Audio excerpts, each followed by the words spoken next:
So I've realized I really don't want children, and I'm 48 years old, so at this point having children would pretty much mean adoption or nothing else. But I don't think I really want children. What I really want is my very own Baby Yoda. Hey folks, welcome back. And this one is going to be a lot different than some of my other ones. Well, a little bit different than some of my other ones. So I've been doing lots of skincare and I really enjoy doing skincare, but I have also in a couple of recent videos mentioned about my job. Actually, when I very first started, let me put the Make Your Today Beautiful pillow away. I mentioned in my very first video, my sort of welcome to YouTube video, that sort of vaguely mentioned something about wanting to get out of corporate America because I'm an artist and all that fun stuff. And I had, at that point, or somewhere around that time, which was last summer of 2019, had kind of come up with what I thought was a perfect plan for getting out of corporate America. And I think you know the plot twist that's going to be coming up. But anyways, let me tell you what I had come up with. So I had kind of fallen into working with contracts, and contracts are great, but they allow for very little, if any, creativity. Most lawyers pretty much frown on any kind of creative contract language or anything like that. So it's very much a box that you're in, and there are lots of rules and regulations, and that is for a purpose. It's for a reason, and it's great. But if you're a person who is a little more loosey-goosey and not terribly logical like me, it can feel very constraining. And so I was in a position where I just felt very constrained. There were a lot of rules and regulations that had been put on us over the at that point, a little over 3 years that I had been with the company. Rules and regulations that had been put into place on us so we had a big client in another state. I was in the corporate office in one state, and our biggest client was in a totally different state. And at first, when we got that client, which was several years before I even joined the company, we were told we could do things however we wanted, and then lo and behold, a few years later, the client decides, no, actually, we're going to hold you to these very arcane, very labyrinthine state laws. So anyways, so there was a lot of stuff that I had to learn. And, you know, I'm 48 years old. It is difficult to learn new stuff, but it's especially difficult to learn all these rules and regulations when you weren't even prepared to do any of that. So there were a lot of things that had come up. Things had become more and more complicated. The company I worked for didn't have great processes in place anyways, and we felt like we were always fighting to try to get people to do things the right way. So it was very frustrating, and I knew I didn't want to stay in that world forever. And so I, over the past year, have been doing a pretty good job with saving. I actually, in 2019, created a budget. I had a written budget. I had a line item every single paycheck for savings. So I was really doing what I thought was a good job of saving, getting my money in place. And I was looking forward and thinking, you know what? I think it's time for me to step away from corporate America, because I think after, X number of months, after I've worked through this plan, I'm going to be in a really good place financially, and I can even step away and not earn money for a while and be fine. There were 3 of us in our particular company that worked on contracts, and one of the women was in that other state where our biggest client was, and she was going on maternity leave. So she was going to be leaving somewhere around October, coming back around mid-January. So my plan was I was going to work through her maternity leave, and then after she came back, take a few weeks and then put in a notice, and then the plan was that I would leave no later than February 28th, which just happens to be a Friday. So it was going to be perfect. It was going to work out really well. It was going to be able to put in the time to take us through that maternity leave. It would be the most responsible thing for me to stay and work through that time, have her come back, get back, acclimated back in, get her caught up with everything that had happened, and then begin to phase myself out, put in a notice. Hopefully, maybe they would get somebody in before I even left, and all these wonderful things. It was going to be really the best way to do it. I told our legal counsel last summer when she was in town for a meeting. I had told the other woman who was in the office with me, and I did end up letting the woman that I was going to be covering her maternity leave, I ended up telling her, yeah, once you come back, I am going to be stepping away and we'll put in a notice. So everything was going along just fine. And then one of our coworkers in the office that I was working in discovered, in doing a lot of poking around, and corporate America is very, as I mentioned, labyrinthine. So, you have to fall down umpteen different rabbit holes to find what you need, right? So one of our coworkers was doing a lot of poking around on various websites and clicking links to go hither and yon, and found out that she had the correct job title, but was not being paid correctly. She was being paid $8,000 less than the base minimum. So she brought this to the attention of our parent company. So the company I work for is considered a sector of a larger parent company, which is based in another state. So there we were, working in this office. Our coworker found this out. She then talked to my coworker, who also was working on contracts. My coworker then looked at her own information and found out that she didn't even have a job title. She had this weird thing that probably happened in a transition period, which wasn't even a job title. And her level of, so corporate America tends to do lots of things as levels of pay. Like you might start out at level 1, 2, 3, 4, and then it can go up to 20 or 30 or whatever. And each level is sort of you work up, or you can, depending on what kind of position you have. So each position is supposed to have a job title, and then it has a pay scale or a pay level or something like that. And a lot of times they have numbers associated with them. So a pay scale of 1, in most cases, is lower than a pay scale of 10, which is lower than a pay scale of 15, and on up from there. And our company is like that. So she finds out her pay scale is a 2, which is ridiculous. I look and I have a job title, but my job title is administrative assistant, which has nothing to do with contracts. And we go digging around and find out that 2 women who work in a companion sector of ours have job titles that pertain to contracts, and they were being paid at a scale that was significantly higher than ours. And then we looked at our coworker who's down in the other state and found out that she had the same title as those 2 people in another sector, which said to us she was probably also getting paid at a much higher scale. Now, she's been with the company longer, so I have no problem with people getting paid more because they have been in a job longer, because they have more experience. I have absolutely or they have more skills or whatever it is.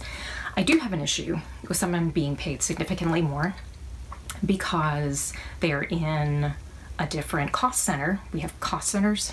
That's another really, corporate America loves levels and numbers and things like that, but she was in a different, since she wasn't in the corporate office, there were other people who determined her job title and her pay scale. And so I was doing her job.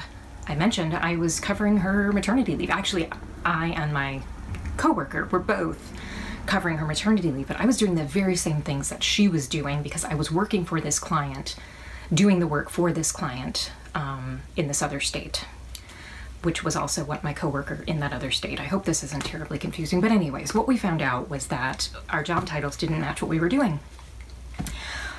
I consider that partly my fault. I feel like I should have understood that better. I know now, so if I ever, and please God, I hope that I never have to go back to corporate America, but if I do, you best believe that I will be looking very, very, very carefully at the job title that I have and the pay scale I'm at, because we found out that we weren't at the right pay scales.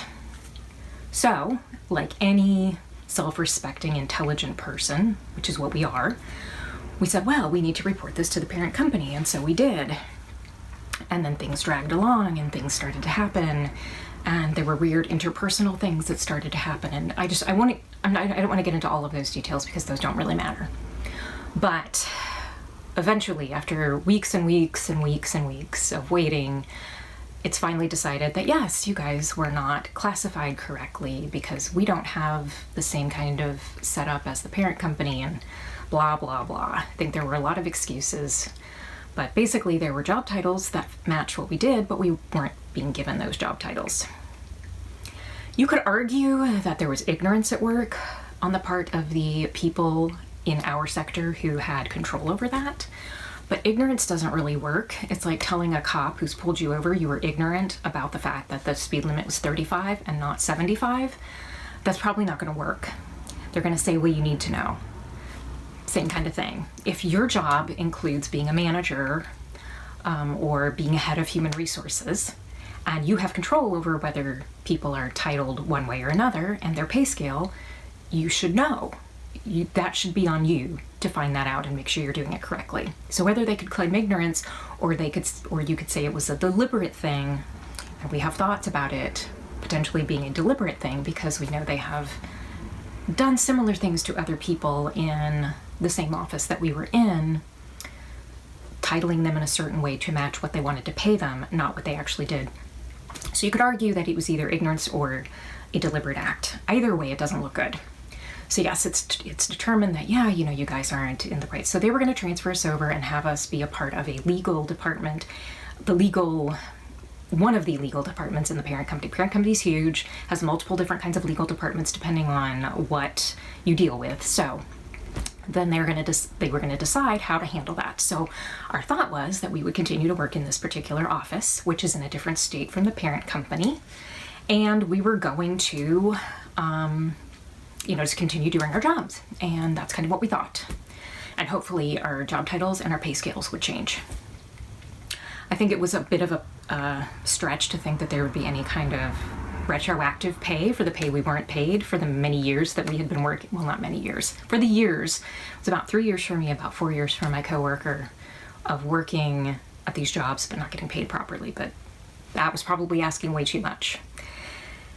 And as it turned out, it was asking way too much. So we wait more weeks, and there's more weird stuff that's happening, and things just continued to deteriorate as far as the work environment and everything. And so I made a video a few weeks ago, less job, more videos soon, because we had found out that yes, they were going to change who we reported to. Well, after I made that video, then things changed even more, because after waiting 2 to 3 more weeks, I was called into the Human Resources Director's office, and we were told the decision was made to move our positions to the parent company's office, physically move them to another state. And we had 2 choices. We could either move to that other state, or we could take a severance package. And we were sent a link to the job posting for these jobs, and found out that as far as where I was with my pay scale, it was only going to be going up 1 pay scale. So it was really more of a lateral move, and it meant moving to another state. So not only the moving expenses, but it would also mean moving from a state that does not have a state income tax to one that does. So I'm looking at that thinking that's probably going to be a net loss of money. And people were saying, well, you might be able to negotiate for some sort of relocation package. And I'm thinking, I'm a low-level functionary. I don't think I'm going to get a full package where they're going to bring in a moving company and move me. I just don't think that's going to happen. Maybe I should have asked, but I didn't want to move. I knew I didn't want to stay. I didn't want to move deeper into the bowels of corporate America. So my coworker and I both decided that it made more sense to say we were not going to apply for the jobs. We were not interested, and so we would just await the severance package. Okay, so we've made that decision. We've made it clear. I don't think that's what people were expecting, but whatever. That's the way it worked out. They were going to have to hire totally new people to do the jobs that we had been doing. So then we waited for the severance package. And this is all leading up to, I'm not just spitting all this out, word vomiting all this out because I want you to understand the arcane workings of corporate America. It's leading to a point about self-worth and being a good person, but I feel like I have to lay this groundwork so you understand where I'm coming from, but we're almost there. So we get a severance package. It was not good. It was 1 week. As far as me, I have a feeling it was the same thing for my coworker, but we did not share the particulars because we just felt like it wasn't necessary at that point. She was having a much worse time of it. There were very weird things going on with her and her situation. So I'm just talking for me. For me, after 3.5 years of what I considered loyal, dedicated, hardworking service, I was offered 1 week of pay with the chance to get an extra week if I was helpful and did these tasks to help prepare the new team to do their work, which I was gonna do anyways because I'm that kind of person. So I was only guaranteed 1 week. And I know from how we had been treated by the people that we worked for at the company that we were at, the sector we were in, that there was every chance that I might not earn that week, that extra week, either in part or in whole or in full. Because I know the kind of garbage people I was working for and how we were treated. So there was no guarantee I was going to get that second week. So at most, I was going to get 2 weeks of pay after 3.5 years of service. The baseline, from what I understand, from what people have told me, is usually it's about 1 week for every year. So 3.5 weeks. If they wanted to be really nice, maybe 4. And instead I was only guaranteed 1. You can imagine how I felt when I looked at the number. And that was the first thing I was looking for, was the dollar amount. And I was just, it was like I'd been kicked in the stomach and punched in the teeth all at the same time. And then, on top of everything else, of course, there are terms and conditions, because there's a whole letter that goes along with this. One of the terms that we were signing off on, that I would be signing off on by signing this letter, would be saying that they had paid me everything they owed me. And they haven't. They have not paid me everything they owed me. They owe me for 3.5 years of doing one kind of work when I was being paid for a lower grade of work. So that's number one. And another clause that I had to sign off on was a non-disparagement clause, which again is something that I understand from what people have said is pretty common in most severance packages. You're basically saying you're not going to say anything disparaging. So you're basically signing away your right to free speech. So I would not be able to truthfully and honestly and fully talk about my experience with this company if I had signed that, after how it had been treated. Needless to say, I refused to sign. I said I was not going to be signing the letter. I was asked why. And so I enumerated the amount, the clause that said I had been paid everything I was owed, and the non-disparagement. And I didn't hear anything else. And it was the weirdest closeout to a job I've ever had. You know, typically when you turn in a notice or you're going to be leaving a job or something like that has happened, you go through a period where people are contacting you and saying, we'll miss you, and people are saying goodbye and saying, you've been really helpful and whatever. Hopefully they're saying good things and hopefully they mean them.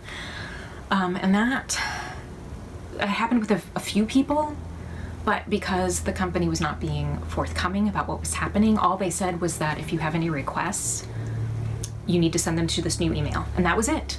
Nothing about how I was going to be leaving. Well, the two of us were going to be leaving. Nothing about that. And I mean, absolutely no forthrightness, which didn't horribly surprise us. But it was one of those things where it made me feel like my 3.5 years had meant nothing. And I was allowing my self-worth to be dictated by how I had been treated by a bunch of garbage humans. If you guys have ever listened to the podcast, what's it called? I'll put it on the screen if I can't think of it. Of course, right here in the moment I can't think of it.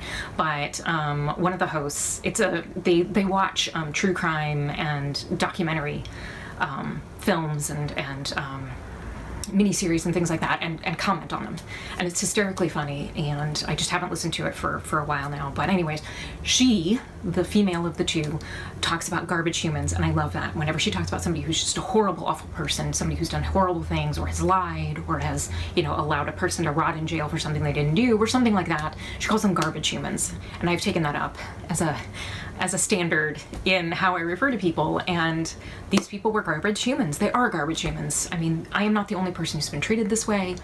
I know that there are still people in that office who are being treated that way. And here in the United States, for any of you who might be watching, either now or in the future, or as long as the video is up, who are not aware of how the United States deals with employment and jobs and how our relationship to that. The United States is really, and there may be other countries and other areas of the world that are like this, but in the United States, your identity is very much tied up in your job. When you meet somebody in the United States, you are often the first thing you ask is, what do you do? Meaning, what job do you have that earns you money? Which is one of those odd questions, because for a lot of us, like, I can tell you that the job I was earning money at was not who I was. I had no great desire. It's not like when I was a kid, I was thinking, you know what? I really want to work with contracts. I really want to be a low-level functionary in corporate America. I never said that. It was never a dream. It was just kind of, I happened into it over a course of years. I kind of fell into it. It wasn't a plan. It wasn't a dream. It wasn't a career path for me. And for a lot of us in the US, that's true. The thing we earn money doing is not what we love to do. That's not who we are as human beings. But often we let that determine our worth. If our employer treats us like garbage, we take that to mean that we are garbage. If our significant other treats us like garbage, that means we are garbage. And I'm not talking about if you're treated in a certain way and you are deserving of it, because sometimes we bring that on ourselves by maybe we're not the best employee. Maybe we have not been living up to what we should be doing. And there is kind of like constructive criticism. You know, people get constructive criticism. That is not a bad thing. Constructive criticism is good. So maybe your employer does have a legitimate beef with how you're doing your job, or your significant other has a good point about how you are not being the best person in this relationship. You know, maybe you're doing garbage things. I'm not talking about that. I'm talking about you are a good person. You're going into your job and you're doing it to the best that you can. You are, trying to do everything above board. You are a good person. You're hardworking. You're honest. You're truthful. You try to be as intelligent as possible with how you do things. You try to do everything to the very best of your ability, and you try really hard, and yet you're still treated like garbage. And I think we've sold people this narrative that if you're a good person and you do good things and you work really hard, you're going to get somewhere. And that isn't always the case. Sometimes you're going to work really hard and you're going to be a good person and you're still going to get kicked in the teeth. But that does not mean that you are a garbage person. Your employer doesn't get to determine how worthwhile you are as a human being. Your significant other doesn't get that power, shouldn't be given that power. We talk about people being on social media and chasing likes and chasing hearts and chasing views and if your Facebook post didn't get enough engagement, you feel like you failed somehow. And if you post this thing on Instagram and it doesn't get enough likes, apparently Instagram is now playing around with taking likes away or hiding them so that you can't see numbers, and people are all up in arms because we love this instant gratification of being told, oh yes, this many people liked this, as though that determines how worthwhile we are. And we see this in how people are getting paid. We see that people are out there who are called influencers, who are selling things to people. And that's not necessarily a bad thing, but sometimes we see the dark side of that, where people start chasing that money and start co-opting their intelligence or their truthfulness or their honesty because they need a paycheck, because they have the certain number of followers that a company is looking for. A company is looking for people who have this many followers because it means they get good marketing reach if by working with that influencer and stuff like that. And we're living in this world where we're letting our worthwhileness as humans, as people, be determined by everything except who we are inside and those intangible qualities that make people good: kindness, thoughtfulness, honesty, truthfulness, someone who thinks about others in addition to, helping others and thinking about just those things, and everybody has a different definition of what makes a good person. I get that. But we've really co-opted this sense of living with one another in kindness and goodness, and it's become cutthroat, and we live in this world where the richer somebody is, the more worthwhile the more they're held up as a worthwhile example of humanity, when clearly that's not always the case. There are many, many people who are rich who are garbage humans.